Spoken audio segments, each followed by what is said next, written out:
External और दूसरा होता है इंटरनल। तो यहाँ पे कोई एक्सटर्नल रीजन है ही नहीं दोस्तों, यहाँ पे प्योर इंटरनल रीजन ही देखने को मिल रहा है। इंटरनल रीजन मतलब आप सभी लोगों को भी वो रीजन पता ही है, यस, इंडिया एंड पाकिस्तान के बीच में जो ये तनाव देखने को मिल रही है, जो टेंशन देखने को मिल रही है, इसी चीज के चलते ये मार्केट के ऊपर हम लोग को रिएक्शन देखने को यहाँ पे मिल रहा है। मतलब देखिए, एक चीज होती है एक्शन लेना, ठीक है, और दूसरी चीज क्या होती है एक्शन के साथ साथ स्टेटमेंट्स देना, ठीक है। तो एक्शन की बात कर रहे तो इंडिया ने तो एक्शन यहाँ पे, मतलब जो डिप्लोमेटिक एक्शन है उसकी यहाँ पे मैं बात कर रहा हूँ। मिलिट्री एक्शन तो भाई आर्मी हमारी ले ही लेगी, आप सभी लोगों को पता ही है। सो डिप्लोमेटिक एक्शन की अगर हम लोग बात कर ले, पॉलिटिकली वे से अगर हम बात कर ले, तो वो जो सिंधु वाटर ट्रीटी जो हम लोग को देखने को यहाँ पे मिल जाती है, ठीक है, प्लस उसी के साथ साथ जो बॉर्डर से रिलेटेड जो चीज़ें देखने को मिल जाती है, देन यहाँ के लोगों का जो वीज़ा है वो कैंसिल कर दिया, बोल दिया कि 2 दिन में निकलो करके, ये सारी चीज़ें हम लोग को देखने को मिल गई। फिर उसके बाद आप लोगों को पता ही है, पाकिस्तान की ओर से भी बहुत सारे स्टेटमेंट्स देखने को मिल गए। उन्होंने भी वो शिमला एग्रीमेंट है उससे रिलेटेड कुछ चीज़ें यहाँ पे सामने रख दी, एंड उसके बाद कुछ और भी बड़े बड़े स्टेटमेंट्स देना स्टार्ट कर दिए। मतलब आप पानी रोक रहे, ये तो एक्ट ऑफ वॉर हो गया। देन एक और स्टेटमेंट हम लोग को देखने को मिल गया, जो कि पाकिस्तान के डिफेंस मिनिस्टर ने बोल दिया कि ऑल आउट वॉर, ठीक है, इंडिया के साथ अगर हम लोग यहाँ पे बात करें तो ऑल आउट वॉर के साथ यहाँ पे जा सकते हैं, ये वार्निंग दी है। बट ये इस प्रकार की चीज़ें हमने इसके पहले भी यहाँ पे देखी है, ठीक है, इंडिया एंड पार्ले, तो इसके पहले भी हम लोगों ने विटनेस इसको किया है, एंड तभी हम लोगों ने देखा है कि इस प्रकार से बड़े बड़े स्टेटमेंट्स देखने को मिल जाते हैं। बट यस, इन स्टेटमेंट्स के चलते जो माहौल यहाँ पे बनता है, मतलब जो बोलते हैं ना कि फियर जो हम लोग को देखने को मिल जाता है वो बन जाता है। अभी आप बोलोगे फियर किसको है, तो दोस्तों हम फियर हमारे यहाँ पे बात नहीं कर रहे, हम बात कर रहे स्टॉक मार्केट के हिसाब से। और स्टॉक मार्केट में फियर किसके हिसाब से यहाँ पे मैं बात कर रहा हूँ, तो दोस्तों वो है फॉरेन इन्वेस्टर्स के हिसाब से, ठीक है। जो है फॉरेन इन्वेस्टर होते हैं, अभी फॉरेन इन्वेस्टर मतलब सिर्फ एफआईआईज नहीं होते भाई, एफडीआई भी होते हैं, एफपीआई होते हैं एंड एफआईआईज भी होते हैं। और एफडीआई तो भाई बहुत बड़े इन्वेस्टर होते हैं, ठीक है। और वो जो यहाँ पे निवेश करते हैं, तो वो हमेशा चाहते हैं कि भाई किसी भी प्रकार का कॉन्फ्लिक्ट ना हो, किसी भी प्रकार की टेंशन ना हो, किसी भी प्रकार की वो कंट्री जहाँ पे हम निवेश कर रहे हैं वो इस प्रकार के वॉर जैसे सिचुएशन में ना फंसे, ठीक है। यही एक उनका एक उद्देश्य होता है, क्योंकि आपका जो इन्वेस्टमेंट होता है वो ग्रो वहीं पे होगा जहाँ पे डेवलपमेंट होगी, ठीक है। एंड हमारे इधर तो डेवलपमेंट हो ही रही है, आप सभी लोगों को पता ही है। एंड जो पड़ोसी मुल्क है भाई, वहाँ पे डेवलपमेंट का क्या ही बात कर ले, ठीक है। तो इसलिए जैसे मैंने आप लोगों को बताया था कि इंडिया को थोड़ा सा जो सिचुएशन रहता है वो क्या करके थोड़ा संभाल कर डिसीजंस लेने पड़ते हैं, क्योंकि उनके पास खोने के लिए कुछ नहीं है भाई, वो तो क्या आईएमएफ से भीख मांग कर लोन लेकर ही काम करते रहते हैं, ठीक है। सो ये जो सारी चीज़ें दोस्तों, ये जो जैसे मैंने आपको बताया, ये जो फियर वाला जो फैक्टर है वो किन के लिए होता है, ये फॉरेन इन्वेस्टर के लिए ये फियर फैक्टर हम लोग को देखने को मिल जाता है। फिर वो सोचते हैं कि अरे भाई इंडिया में निवेश करे कि नहीं करे। वो पाकिस्तान के बारे में नहीं सोचेंगे, वहाँ पे कौन पैसा लगाता है, वहाँ पे कुछ गिने चुने देश एंड वो चाइना ही लगाएगा, ठीक है। वो भी उनका पॉलिटिकली एंगल रहता है चाइना का, इसीलिए। सो इंडिया की अगर बात करें, इंडिया तो हर जगह से पैसा आता है, तो फिर वो सोचना स्टार्ट करते हैं कि भाई अगर ये वॉर जैसी स्थिति अगर हो गई, ठीक है, टेंशन अगर कुछ बहुत ही ज़्यादा अगर बढ़ गया, ठीक है, तो फिर हमारे इन्वेस्टमेंट का क्या होगा। एंड इसके पहले भी हम लोगों ने देखा है कि इंडिया एंड चाइना का जो कॉन्फ्लिक्ट देखने को मिला था, तभी भी मार्केट में ज़बरदस्त गिरावटें देखने को मिली थी। इसके पहले भी इंडिया पाकिस्तान के साथ भी ये चीज़ें हुई थी, तभी भी सेम इस प्रकार का रिएक्शन देखने को मिल रहा था। सो अभी भी जो चीज़ें देखने को मिल रही है वो उसी से रिलेटेड देखने को मिल रही है कि इंडिया एंड पाकिस्तान का जो टेंशन यहाँ पे बढ़ रहा है, तो बाजार में हम लोग को जो कुछ फॉरेन प्लेयर्स यहाँ पे होंगे, ठीक है, उन्हीं के ओर से हम लोग को एक बिकवाली यूजुअली देखने को यहाँ पे मिल जाती है। अभी आप बोलोगे कि ऐसा क्यों, फॉरेन इन्वेस्टर क्यों यहाँ पे इतना ज़्यादा क्यों डरते हैं, तो दोस्तों देखिए, कोई भी कंट्री अगर वॉर में अगर चली जाती है तो उसका जीडीपी तो भूल जाओ भाई, ठीक है, वो तो सीधा नीचे नीचे नीचे ही चला जाएगा, ठीक है। कंट्री रिसेशन में भी जा सकती है। देन इन्फ्लेशन, महंगाई एकदम चरण सीमा पे पहुंच जाएगी, एकदम ही एक्सटेंसिवली अगर हुआ तो, ठीक है।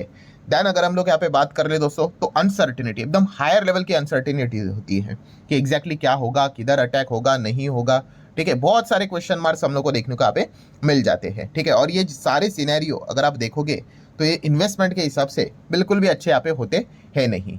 सो इसी चीज़ के चलते हम लोगों को देखने को मिल जाता है कि काफ़ी फॉरेन का जो पैसा रहता है ऐसे पर्टिकुलर कंट्रीज से निकलते हुए देखने को यहाँ पे मिल जाता है। और इसका बेस्ट एग्जांपल अगर आपको चाहिए तो रशिया यूक्रेन ले लो, ठीक है। रशिया यूक्रेन के कॉन्फ्लिक्ट के चलते फॉरेन इन्वेस्टर ने इतना पैसा खोया कि आप सोच ही नहीं सकते। ये तो बहुत पुराना आर्टिकल है कि जहाँ पे बताया था कि फॉरेन फर्म्स लगभग 170 बिलियन डॉलर तक का उनका नुकसान हो गया। कैन यू इमेजिन, इतना बड़ा, ठीक है। एंड ये पुराना आर्टिकल है, ये तो नॉर्मल हम डायरेक्ट लॉस की यहाँ पे बात करें, इनडायरेक्टली तो कितना होगा। सो यही मेजर रीज़न हम लोग को देखने को यहाँ पे मिल जाता है। जो फॉरेन प्लेयर्स होते हैं वो निवेश ऐसे ही जगह पे करना चाहते हैं जहाँ पे डेवलपमेंट हो, ग्रोथ हो और शांतिपूर्वक चीज़ें हो, जो कि हमारे इधर सारी चीज़ें यहाँ पे अवेलेबल है।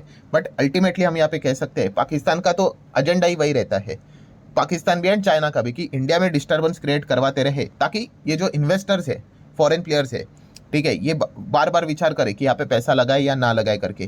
तो यही चीज़ें हम लोग को बार बार होते हुए देखने को मिल जाती है। सो मतलब मेजरली कंक्लूजन क्या है दोस्तों? कंक्लूजन यही है कि ये जो बाजार में हम लोग को जो गिरावट देखने को मिल रही है वो इसी तनाव के बीच में ये जो सारी चीज़ें यहाँ पे चल रही है, इसी चीज़ के चलते ये गिरावट हम लोग को देखने को यहाँ पे मिल रही है। एंड अगर आप सोचोगे कि इसका सबसे ज़्यादा बेनिफिट कौन उठाएगा, ठीक है, तो इसका सबसे ज़्यादा बेनिफिट अगर कोई उठाता है, मतलब याद रखना जब भी दो वॉर होते हैं किसी भी कंट्री के बीच में, हमेशा फ़ायदा तीसरे को होता है, ठीक है, और वो तीसरा सबसे ज़्यादा अगर कोई फ़ायदा उठाने वाला रहेगा वो रहेगा चाइना दोस्तों, ठीक है। इसके पहले भी अगर आप अपना ऑब्जर्वेशन अगर थोड़ा स्ट्रांग रखते हो दोस्तों, तो आप चेक कर सकते हो कि जब भी अपॉर्चुनिटी क्रिएट होती है ना, कौन सी अपॉर्चुनिटी, कि जब चाइना को यहाँ पे लोग अवॉइड करते हैं, ठीक है, इन्वेस्टमेंट के हिसाब से, एंड जब ऑल्टरनेटिव के हिसाब से इंडिया की बात की जाती है, तब तब आप लोगों ने देखा है कि कुछ ना कुछ बॉर्डर के ऊपर हमेशा चीज़ें होती है, ठीक है। इधर चाइना खुद डायरेक्टली करेगा, जो कि इसके पहले हम लोगों ने देखा था गलवान घाटी का जो हुआ था, ठीक है,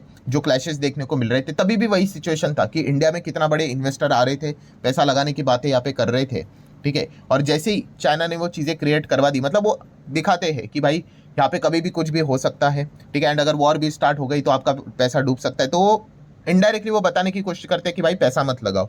एंड उसके बाद अभी भी आप सभी लोगों को पता ही है कि फिलहाल कौन सा कॉन्फ्लिक्ट चल रहा है। यस, अमेरिका चाइना का जो कॉन्फ्लिक्ट हम लोग को देखने को यहाँ पे मिल रहा है, उसमें बेस्ट ऑल्टरनेटिव अपॉर्चुनिटी किसकी यहाँ पे बोली जा रही है, तो वो इंडिया की बात की जा रही है कि भाई इंडिया में पैसा लगाओ, ठीक है। अमेरिका भी क्या बोल रहा है कि चाइना से मैन्युफैक्चरिंग यूनिट निकालो और दुनिया भर में जाओ, उसमें तो इंडिया तो सबसे फेवरेबल कंट्री है, ठीक है। तो इस प्रकार की चीज़ें, इस प्रकार का तनाव क्रिएट करके वो यही बताने की कोशिश करते हैं कि भाई इंडिया का ऑल्टरनेटिव पे मत जाओ, देखो यहाँ पे भी कुछ भी हो सकता है। ये अल्टीमेटली पॉलिटिक्स होता है भाई, ठीक है। दो ही चीज़ों के लिए वॉर चलती रहती है, एक ज़मीन और दूसरा पैसा, इसी के ऊपर, ठीक है। एंड तीसरा जो वॉर रहेगा, वो आखिरी वॉर रहेगा, वो पानी के लिए रहेगा, ठीक है। तो वो बहुत ही लंबे समय की यहाँ पे मैं बात कर रहा हूँ, बट अभी सिचुएशन की अगर हम बात करें तो इसी चीज़ को लेकर ही चीज़ें चलती यहाँ पे रहती है। मतलब जैसे अभी मैंने आप लोगों को बताया कि ये जो बाजार में हम लोगों को गिरावट देखने को मिले, क्योंकि चैनल मार्केट से रिलेटेड है इसलिए मैं इस पॉइंट को मार्केट तक ही सीमित रखता हूँ।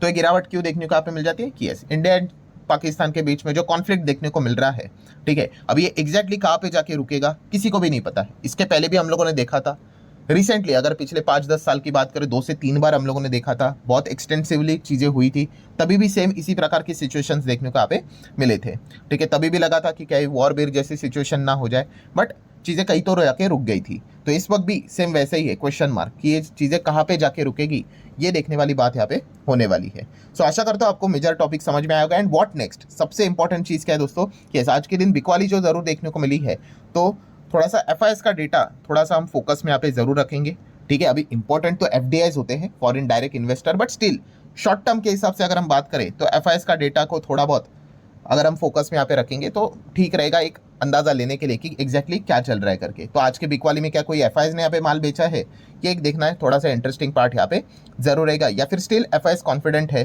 कि कोई दिक्कत की बात नहीं करके। तो ये सारे सवाल के जवाब हम लोग को इवनिंग को यहाँ पे मिल जाएंगे, ये भी पॉइंट्स मैं आपको वीडियो में आगे अपडेट करके बता दूंगा। सो आशा करता हूँ आपको पूरा जो भी चीज़ था उसका यहाँ पे हाईलाइट्स यहाँ पे मिला होगा। वीडियो पसंद है